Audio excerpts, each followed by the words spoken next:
3 a.m. Again, why did I ever think this was a good idea?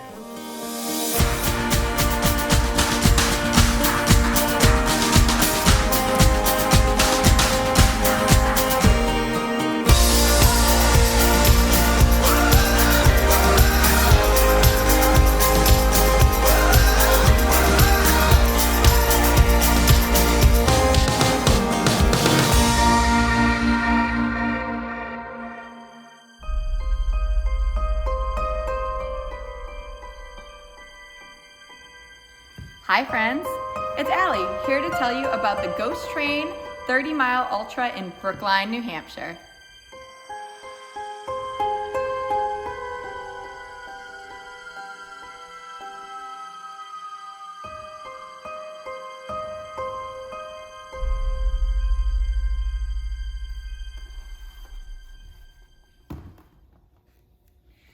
So this past October, I did the Ghost Train 30-mile Ultra, and since it's spooky season, I figured we would break this down for you as a race report spotlight. So I did the 30-hour Ultra, but I did 50K. So I had a lot of time to figure out when I wanted to do the race, what time period. So I ended up starting the race in the afternoon. A lot of people start the race at 9 a.m.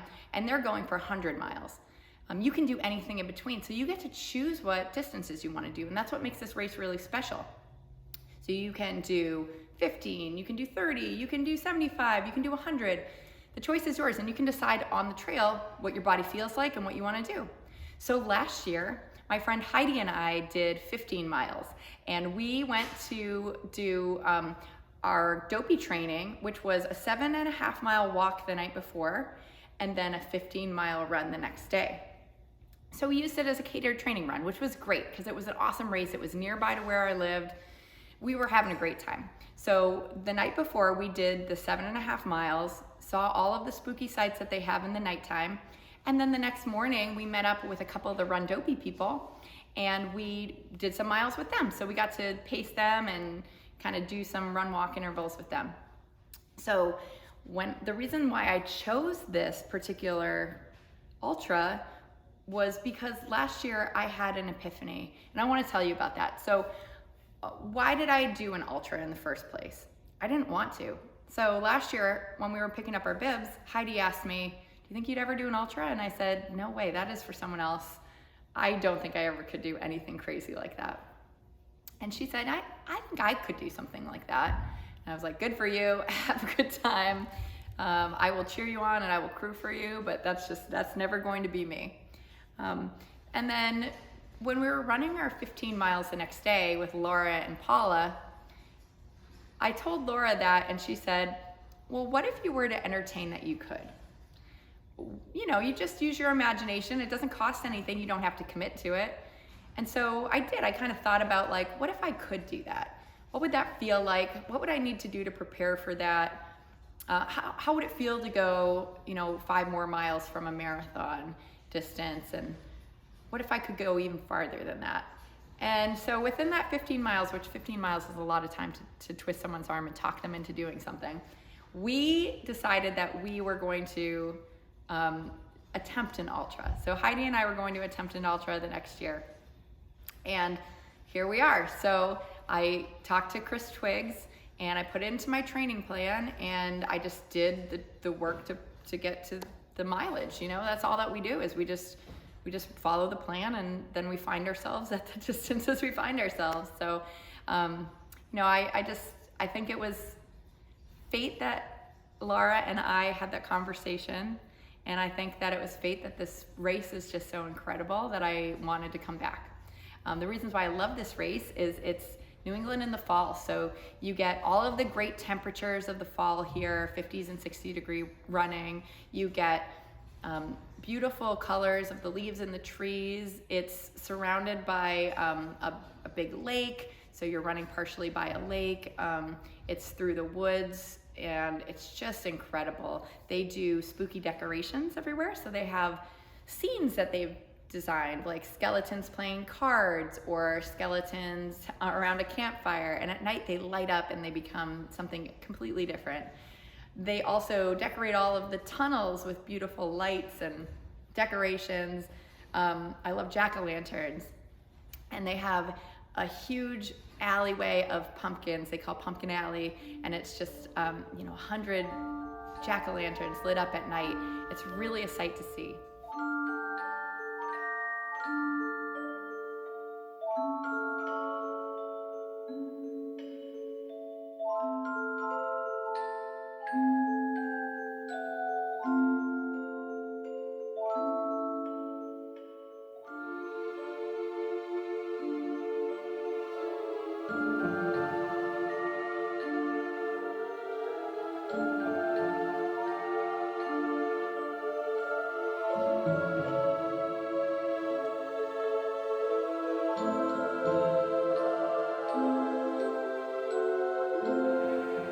I love the costumes that people decide to do. So they have base camp on one end, and people were running their out and back, which was 7.5 miles. So they'd run out to the aid station on the Milford end, and then they would come running back, and they would change their costume. So as you're passing people on this out and back, you would see, I think I saw you before, but weren't you a skeleton before? And, and then you kind of would see as they change costumes, and it really kind of kept you invigorated and motivated too.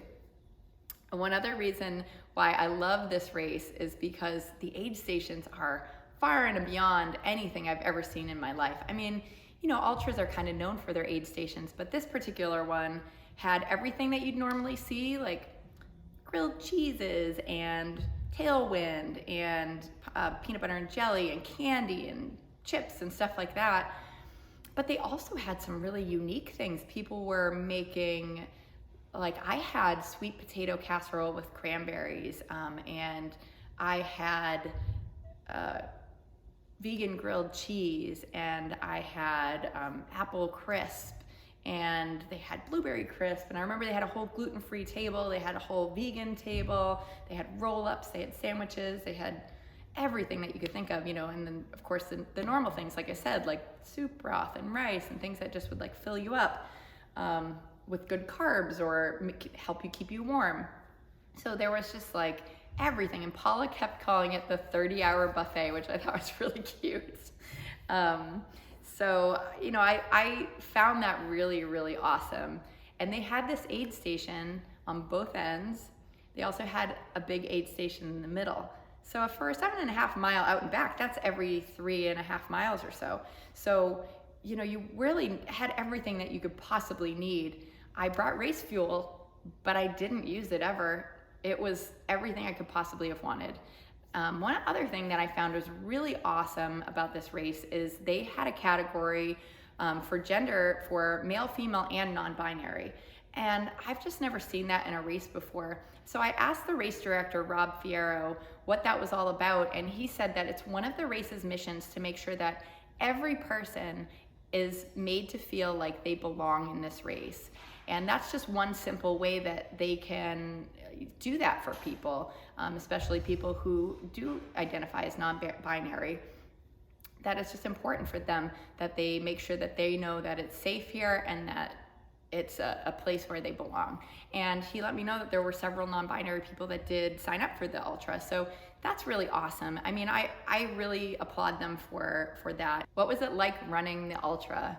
Well, I mean, it's different than running 26.2 miles. It's definitely different than a marathon. And I remember when someone asked me if I was ready to run a marathon, I asked them if it's like running 2 half marathons, and they were like, absolutely not. It's not like that at all.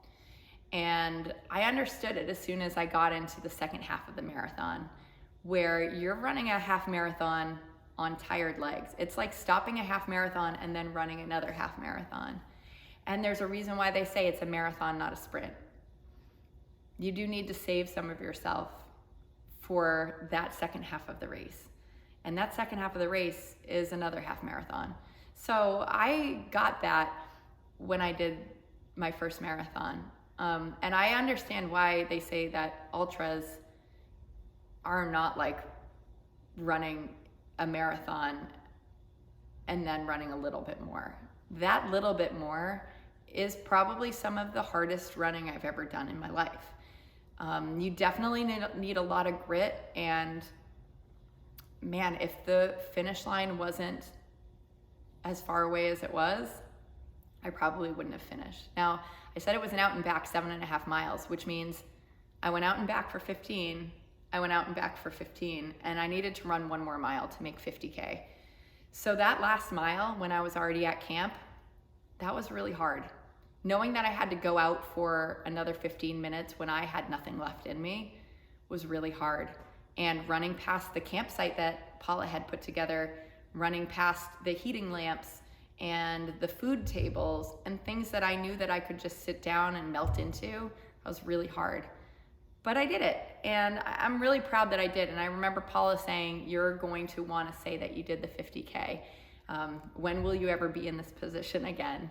And you know, that's what I felt, is like, when will I ever be in this position again? It's really important that I like finish this out. And that's what kept the grit going. Although I was freezing, it was about 3 o'clock in the morning and I really wanted to go to sleep. I'm really proud that I eked that out.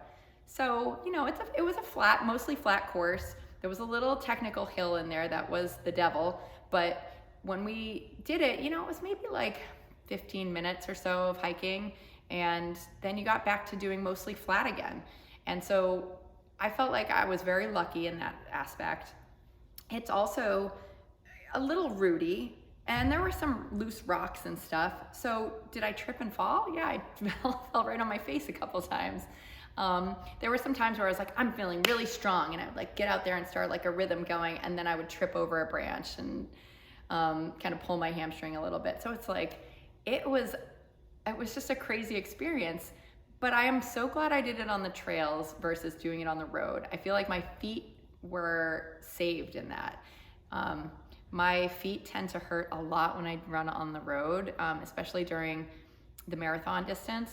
And so I was really nervous about them starting to hurt and swell up, but they kind of kept themselves pretty good. I would say the softness of the trail really helped, and I didn't notice my feet were hurting as much around mile 20 as they normally do. So that was a blessing.